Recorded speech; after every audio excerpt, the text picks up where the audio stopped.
एक घड़ी आधी घड़ी आधो से पुनिया, तुलसी संगत साधु की हर कोटि अपना। साधुओं की संगति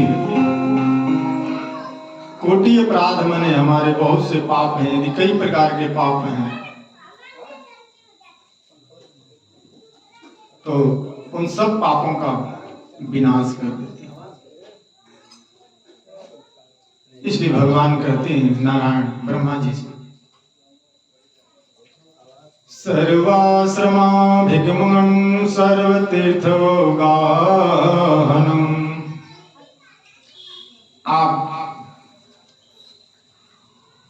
संपूर्ण आश्रमों की यात्रा कर लीजिए,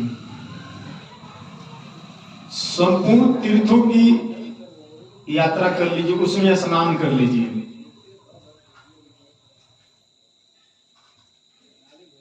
लेकिन वैसा वो पवित्र नहीं करता जैसा श्रीमद् भागवत महापुराण की कथा करती है। न तथा पावनम निर्णाम श्रीमद् भागवतम यथा। इतना पवित्र कारक ग्रंथ है। भगवान नारायण कहते हैं कि हे ब्रह्मा जी, मैं वैसे ही पीछे पीछे जाता हूं किसके, जैसे गाय अपने बछड़े के, नया नया बछड़ा हो तो गौ माता को देते होंगे, बछड़े को छोड़ दीजिए, गौ माता कहां जाएगी, बछड़े के पीछे पीछे जाएगी। तो भगवान कहते हैं यत्र यत्र चतुर्वक्त्र श्रीमद् भागवतम भवे, जहां जहां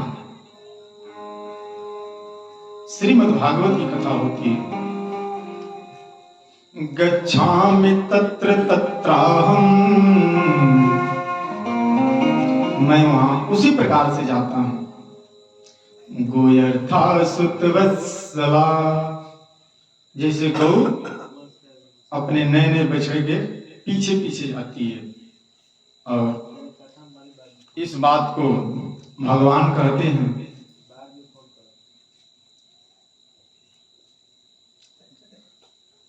कि करहूं सदा तिनके रखवारी, करहूं सदा तिनके रखवारी, जिन भाग राखे महतारी, करहूं सदा तिनके रखवारी,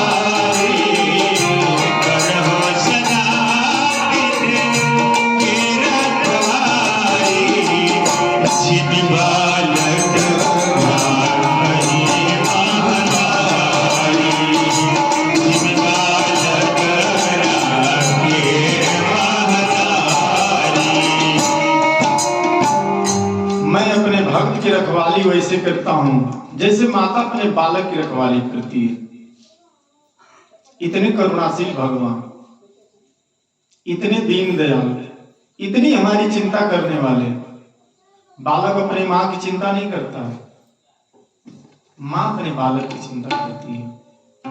लेकिन बालक जब तक अपने माँ के गोद में जाएगा नहीं, तब तक उसको नींद आती नहीं, नन्हे से बालक। उसी प्रकार से हम सब भगवान की संतान हैं, बालक हैं। भगवान हमारी चिंता कर रहे हैं, तो हमें क्या करना चाहिए? भगवान की गोद में चले जाना चाहिए। भगवान की गोद क्या है? गोसाई जी कहते हैं, मन क्रम बचन राम पद सेवक,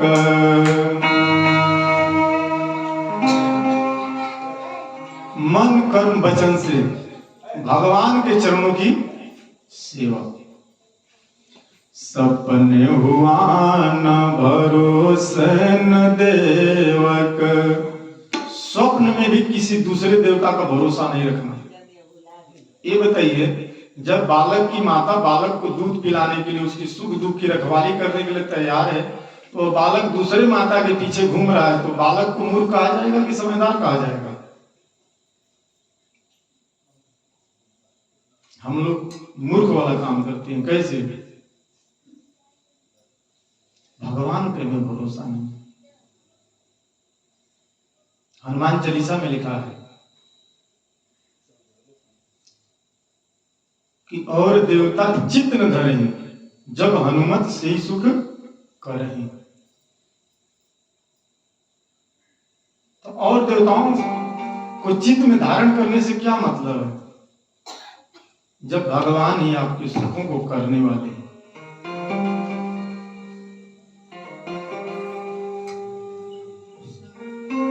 भगवान कहते हैं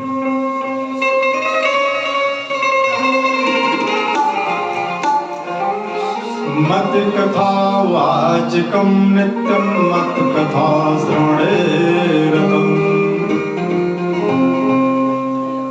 जो मेरी कथा को कहता है, जो मेरी कथा को सुनने में रत रहता है। देखिए, भगवान किसको नहीं छोड़ते हैं। भगवान कहते हैं कि मैं ऐसे पुरुष का, मैं ऐसे व्यक्ति का त्याग नहीं करता हूं। आप सोच लीजिए, भगवान किसका त्याग नहीं करते हैं?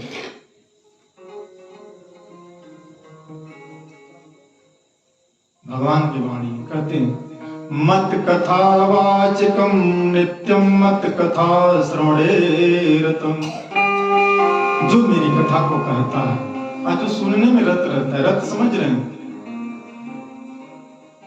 चरण धरत चिंता करते चितवत चारहु।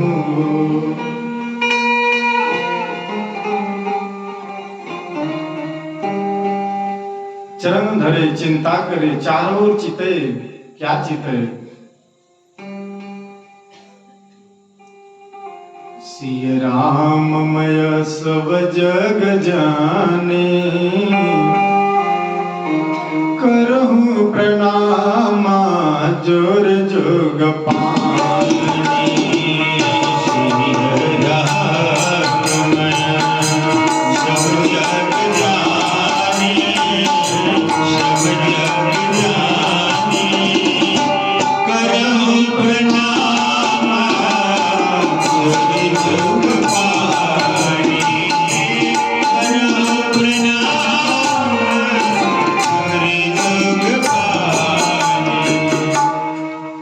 सबको जब देखे तो हाथ जोड़ करके प्रणाम करें। कहें कि सबके अंदर भगवान श्री सीताराम राधे कृष्ण विराजमान है। भगवान कहते हैं जो ऐसा करता है मत कथा प्रीति मनसम। जो मेरी कथा को सुनकर मन ही मन प्रसन्न होता है। ना हम नहीं तच्छामी। मैं ऐसे व्यक्ति का तम नरम, मैं ऐसे व्यक्ति का त्याग नहीं करता हूं। भगवान कर रहे हैं। जब इतना सरल साधन भगवान हमारे लिए बना दिए, कलयुग केवल हरि गुण गा। कलयुग में भगवान का गुण गाने से तो हम लोगों का मन क्यों नहीं लग रहा है भगवान में?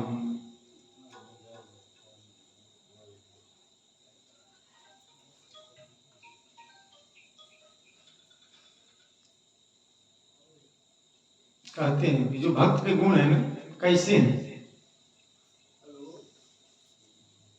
गावहि सुनहि सदा ममलेला।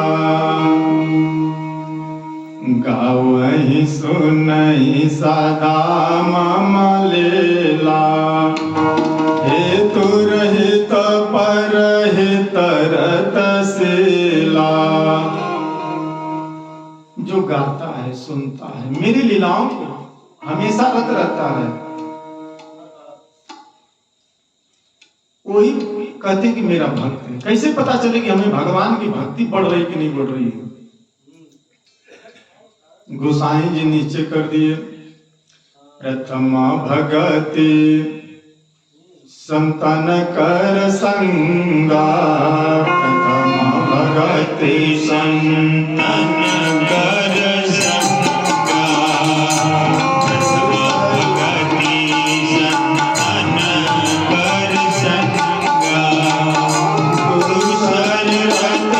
मम कथा प्रसंगा दूसर रति मम कथा प्रसंगा प्रथम भगति संतन कर संगा प्रथम भगति संतन कर संगा। पहली भक्ति है संतों का संग, दूसरी भक्ति है कथा प्रसंग में प्रेम। भगवान कहते हैं भगति तात, भक्ति की बात कर रहे हैं, भगति तात अनुपम सुख मूला, भगति तात अनुपम सुख मूला।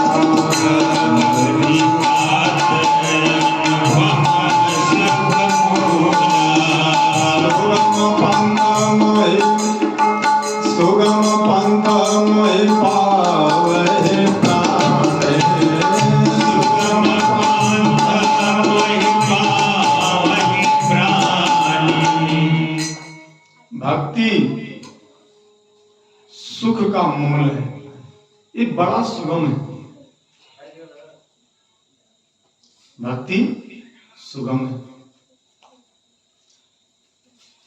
इसलिए संकादिक ऋषि नारद जी से कहते हैं हम लोग योग तीर्थ यज्ञ करने के चक्कर में ज्ञान चर्चा करने में बहुत से समय बर्बाद कर देते हैं, लेकिन भक्ति नहीं करती। आप देखे होंगे बहुत से ज्ञानी आपको मिलेंगे जो अपना भी दिमाग खराब करते हैं, दूसरे का भी खराब करके रखते हैं। ज्ञान क्या कहता है? ज्ञान नहीं कहता है। ज्ञान वेद का अर्थ होता है ज्ञान।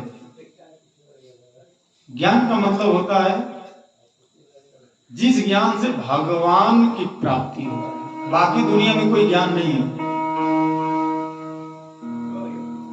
तो जिसको भगवान का अनुभव न हो वो ज्ञानी बन के घूम रहा है। तो कहते हैं कि बहुत से यज्ञ, बहुत से जप, बहुत से तप, ये सब करने की कोई आवश्यकता नहीं है। ऐसा नहीं कि नहीं करना है, करना है, इसका अर्थ मत लगाइए। लेकिन ये सब में बहुत समय लगता है, बहुत पैसा लगता है, बहुत धन खर्च होता है। लेकिन जो चीज करना चाहिए भगति तात अनुपम सुख मूला, उसी को कहते हैं अलम व्रतैरलम तीर्थैरलम योगैरलम मखै। बहुत से व्रत आप देखे होंगे, कुछ लोग होते हैं सोमवार का भी व्रत रखेंगे, अतवार का भी व्रत रखेंगे, उनको पता नहीं चलता कौन सा व्रत रखेंगे। और भगवान भी कंफ्यूज हो जाते हैं, नहीं हो जाएंगे?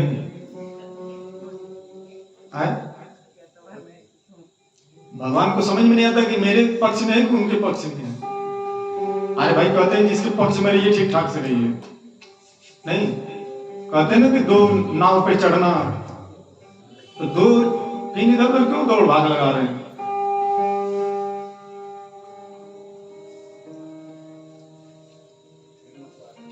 अलम ज्ञान कला पर भक्ति मुक्तिदा।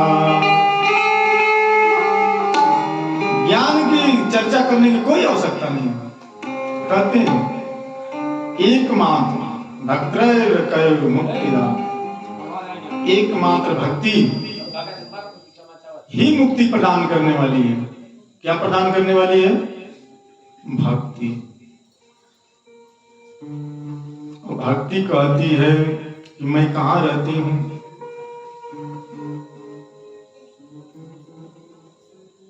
भक्ति स्वतंत्र सकल सुख खाने, भक्ति स्वतंत्र सकल सुख खाने, बिन सत्संग न पावहि प्राण, बिन सत्संग न पावहि प्राण। भक्ति स्वतंत्र सकल सुख खाने, भक्ति स्वतंत्र सकल सुख खाने। भक्ति स्वतंत्र है, सारे सुख दिखान है। सुख चाहिए ना आपको, सब सुख चाहिए, तो क्या करना चाहिए? भगवान की भक्ति करिए। किसी भक्ति करिए? भगवान की। जो भगवान की भक्ति करते हैं उनको हर चीज मिलता है। काहे मिलता है? कि दाता कौन है? दाता एक राम, भिखारे सारे दुनिया।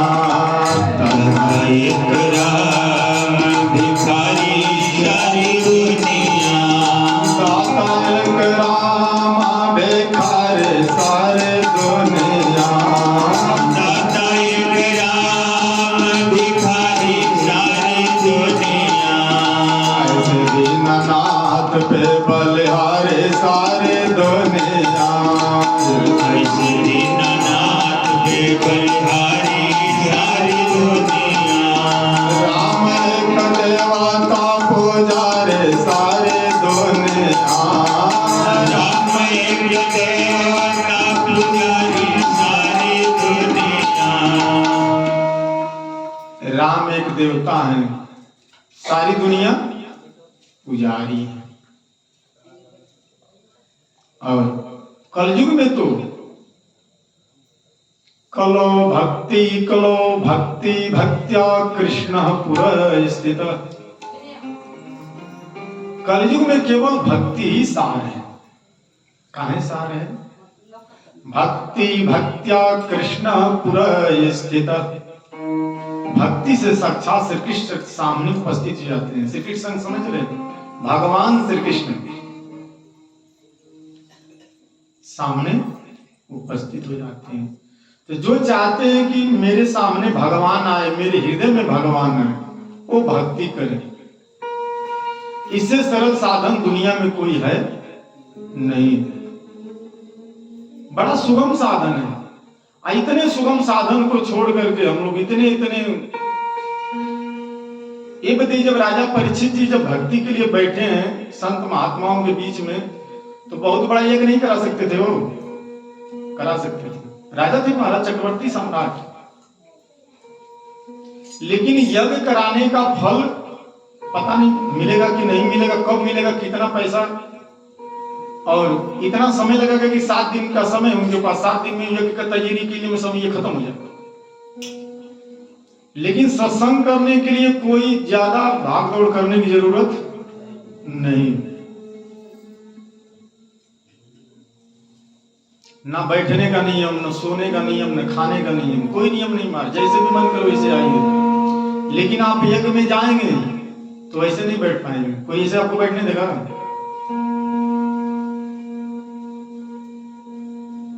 और सबसे बड़ा यज्ञ क्या है? ये यज्ञ, इसका यज्ञ क्या नाम है? ज्ञान यज्ञ। भगवान की कथा क्या है? ज्ञान यज्ञ। सबसे बड़ा ज्ञान यज्ञ होता है। भागवत का जो अर्थ है, भागवत में 4 शब्द हैं, भा ग व तो। भव का अर्थ ऐसे कहीं लिखा नहीं है, लेकिन हरि अनंत हरि कथा अनंता कहीं सुनई बहु विधि सब। जिसकी जैसी मति गति है उसके अनुसार वह अपना अर्थ निकालता रहता है। तो भागवत का जो एक एक शब्द का अर्थ भक्तों ने निकाला है। भव से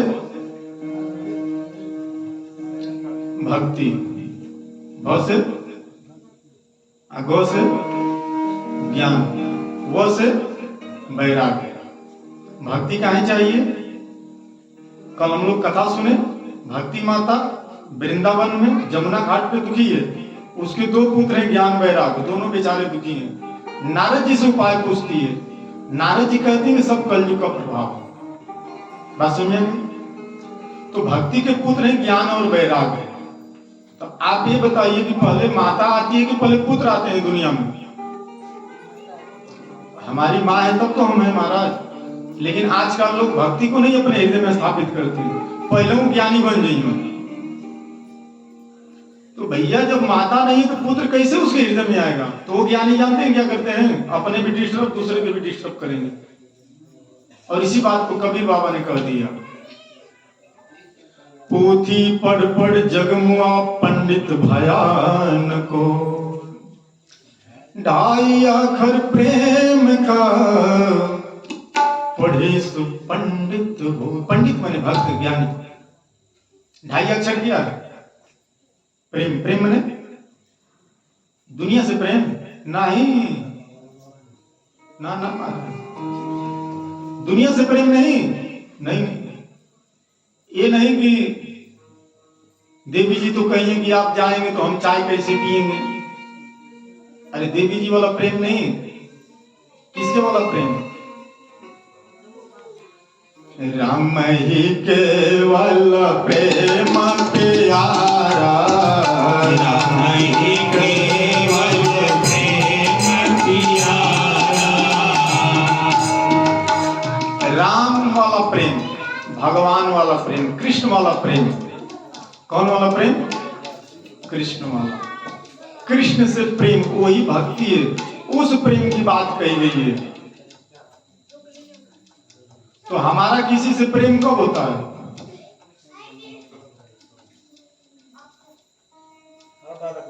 हमारा किसी से प्रेम कब होता है?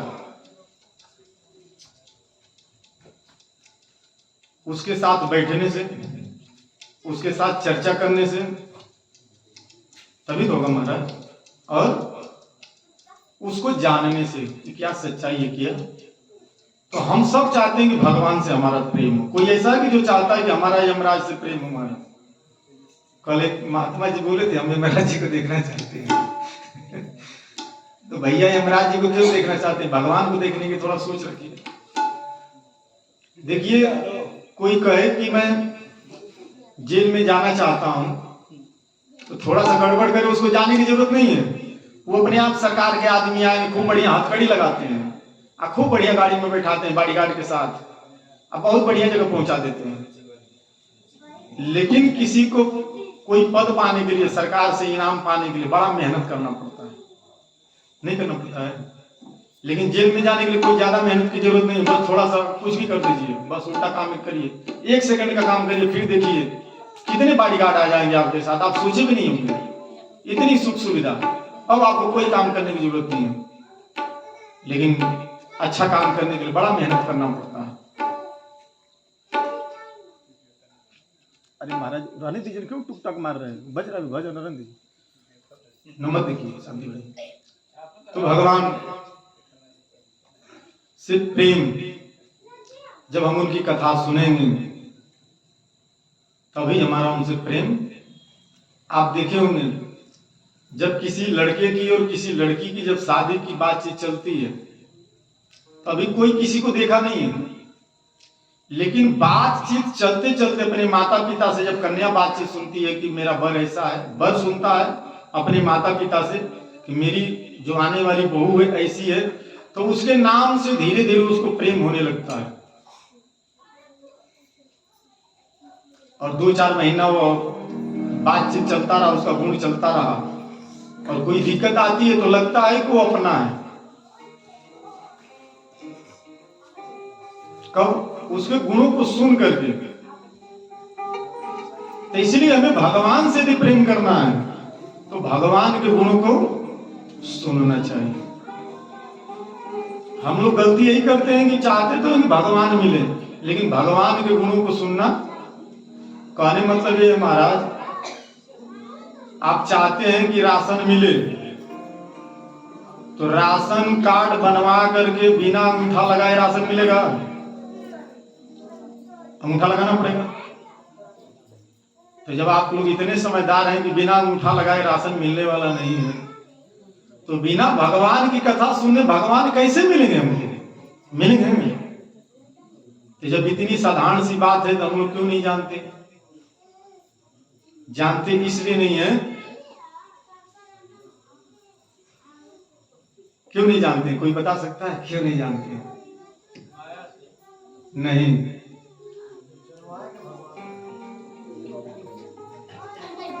हमारे मन में कभी ये विचार नहीं आया कि भगवान से मिलना चाहिए। क्या करना चाहिए? हमने कभी अपनी आदत को सुधार नहीं किया। आदत हमारी, जैसे भैया जो खैनी खा रहे हैं उनके बारे में नहीं बोल रहा हूं, यहाँ के लोग हैं, जो बाहर के लोग हैं उनके बारे में बोल रहा हूं। जो पहली बार खैनी खाते हैं उनकी आदत नहीं रहती है, पहले धीरे से भाई साहब रगड़ेगा उसको बोलेगा इसका लाभ क्या है, अरे भाई इसको खोलोगे तो बुद्धि तेज हो जाएगी, और वो बुद्धि तेज करने के लिए खैनी लेता है। अब धीरे धीरे इतनी उसकी बुद्धि तेज हो जाती है कि बिना खैनी खाए उस सुबेरे उसका प्रेशर ही नहीं बनता महाराज। तो पहले उसकी खैनी खाने की आदत थी, अब उसको कहो कि खैनी छोड़ दो, कहता है क्या करूं, आदत बिगड़ गई है। तो आदतिया कौन बिगड़ा? आप बिगड़े और आपका मित्र बिगड़ा, तो आप अपने मित्र से समझ गए होते। अच्छा, खैनी खाने में आपने सोचा कि इसको खाने से दांत में कैंसर भी होता है, उसके बारे में हम नहीं दिमाग लगाते, लेकिन कथा सुनने के लिए कहेंगे कि इससे लाभ क्या है। हाँ, इससे लाभ क्या है? तो भैया एक बार खैनी खाने के बारे में पहले सोच लेते कि इससे लाभ क्या है, तो खैनी शायद नहीं खाते। लेकिन जब कथा सुनने की बात आती है, बढ़िया काम करने के बाद, इससे लाभ क्या है? मैंने उल्टा काम करने के लिए कोई दिमाग लगाने की जरूरत नहीं है, चलो कर देंगे, लेकिन बढ़िया काम करेंगे, इससे लाभ क्या है? हम क्यों करें? खैनी क्यों खा रहे भैया? हमारे गांव में एक आदमी आया, बोले हम बहुतों को सिखा दिया कि नशा छोड़ दिया, मौला नशा तो छोड़ दो। हमने तो अभी तक देखा नहीं कि किसी को समझाने से कोई नशा छोड़ दे, क्योंकि हर एक माता पिता समझाते हैं ना कि भाई नशा मत करो, लेकिन सुबेरे समझता हो, शाम को फिर वही नशा करके पत्नी भी समझाती है, लेकिन नहीं मानता। मौला नशा छोड़ दो, खैनी अब छोड़ा दो किसी से।